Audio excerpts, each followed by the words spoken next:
This Mortal Coil, an audio murder mystery by James Beagon, brought to you by Aulos Productions. Part 2.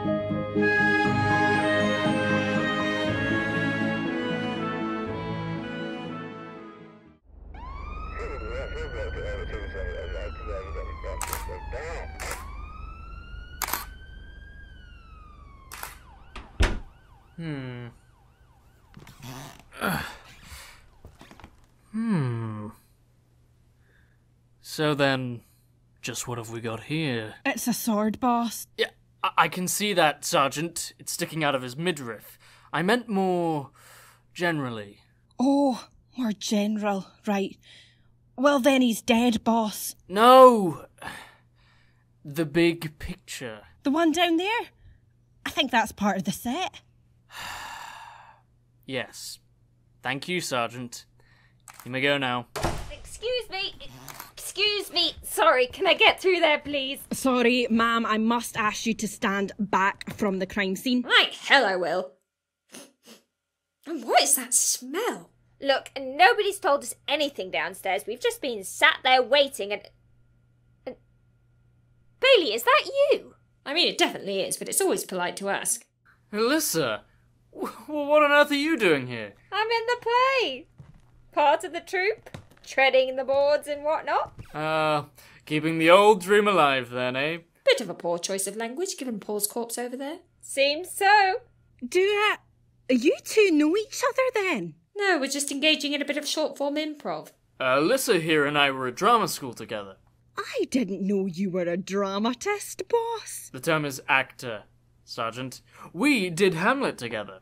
What had Hamlet done to you? No, we played parts. In the play Hamlet. Oh, right. Were you the leads? Basically. So you were both Hamlet? No. We were Rosencrantz and Guildenstern. Oh, right. They important? Nope. Vitally. That will be all, Sergeant. Righto, boss. Boss, eh? Indeed. I'm an inspector. Hence the trench coat. Hence the... No, this is just mine. Oh. Well, you got through the ranks quickly. University fast track scheme. You went to drama school. But my degree has the word university on it. That's all that matters. So it's all right me being here then? Oh yeah, it's fine. You know, just don't touch anything or try to murder me. I'll resist the urge. Paul's definitely dead, I suppose. He's got a longsword sticking out of him. What do you think? That's not a long sword, it's a rapier. Is it? Don't you remember your stage combat? Not really. I gave all that up, didn't I? I do this now. I don't see why. Better hours, making a difference to the world, being paid in actual money rather than cupcakes and exposure. Apart from all that. You know, I think that's my rapier. Really? Did you do it? Yes, I did it. You caught me. You are truly a credit to the police force. No, just asking. I was meant to use it in Act 3. A rapier? The set downstairs looks quite modern. I was meant to use it to slay the protagonist's primal desires during a dream dance sequence. Ah, of course you were. I didn't think it would be sharp enough to actually kill somebody, though. I must say, you don't seem very bothered by the dead body in front of you. Well, I didn't know him very long. I was the last one to join the cast. The narrator's only in a couple of scenes. Not a very popular director, then. Are directors ever popular? And what do you think of the rest of them? The cast and crew. Any of them a bit shifty? A bit odd? They work in theatre. Good point. Bailey? What's that dripping off the blade there? Probably vomit. Apparently somebody spewed everywhere.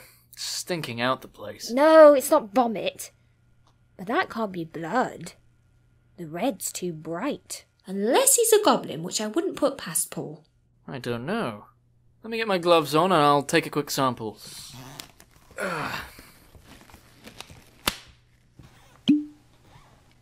There we go. Well, good spot, Elissa. Cheers. I'll send that off to the lab. Not a problem. Listen. Strictly unofficially, of course. Would you be up for giving me a hand? How so? Well, you've met my sergeant. She's, let's say, a few IM short of a pentameter. Yes, I gathered that. You could talk to people for me and report back. People don't always like talking to the police, you see. Murderers tend to keep their mouths shut when you're around. Exactly. Look, I just need this. Ah, I get it. One last case before retirement, is it? What? No. Why would I be retiring? How old do you think I am? It's not how old I think you are. It's how old you think you are. I'm not retiring. Oh. Some sort of personal vendetta? Not exactly. An unsolved theatre-related case from your past that still haunts you to this day, meaning that theatre murder cases hold a particular importance to you. No, it's the rankings. Rankings? Like a league table? Like in the football? Sort of.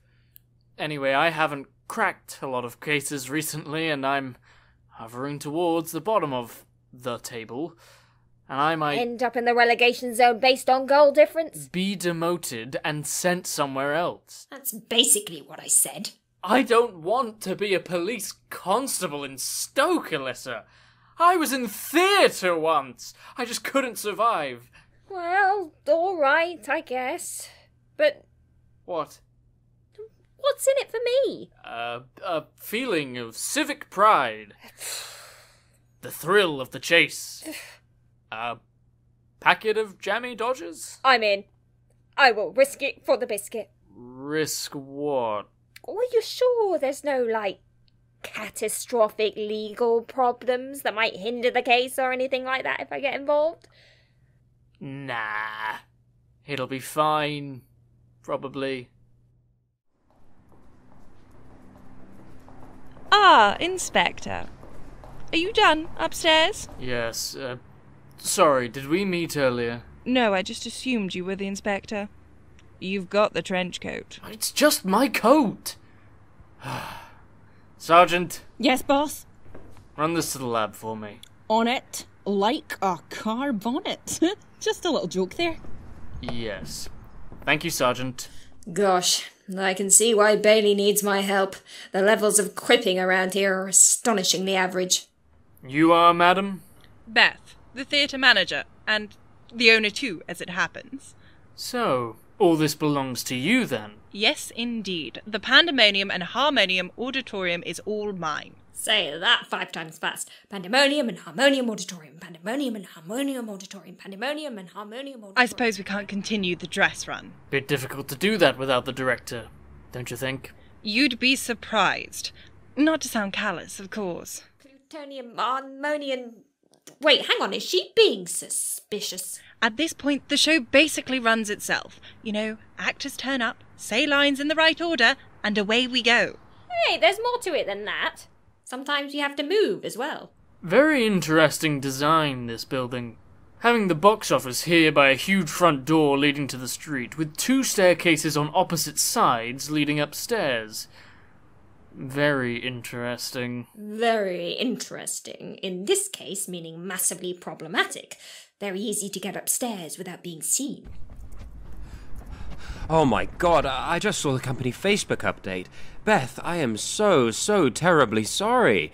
I can't quite believe it. Bad luck and all that. Thanks, Quentin. Nice of you to, drop by again. Hello, she's changed tone all of a sudden. Well, actually I was coming by to, drop off my tickets. Oh? Well, I know how expensive these blasted things are for you to print. I thought you might want to reuse them for another show in the future. Thoughtful as ever, Quentin. Maybe in future you could give quite as much thought to one of your reviews. And you are, sir? Quentin Pulse. I say, are you the police? That is correct. Thought so.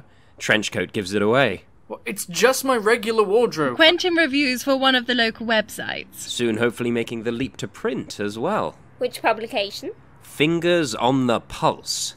Ah, of course. Very clever. Wish I had a conveniently marketable surname. Can I ask you both where you were between 5:40 and 6:25 this evening? Bailey didn't ask me that. Then again, I guess it doesn't matter as I didn't do it. Or did I? Well, I was in and out, popping between here and my office at the back. No, I definitely didn't. You know, working mostly, firing out those last few tweets to draw in more of a crowd for tomorrow night. At least I don't think I did. Shut up, brain, focus. They might be saying something important. You didn't see or hear anything whilst you were here. Anyone else who came through? No, don't think so. And yourself, sir? Yes, I was at home, and not in the company of these rather ravishing theatre types. I was due to review tomorrow's opening night. I don't see why you would come on the first night, Quentin. The second night's always better. I bet. Did it just get weird in here? It feels weird.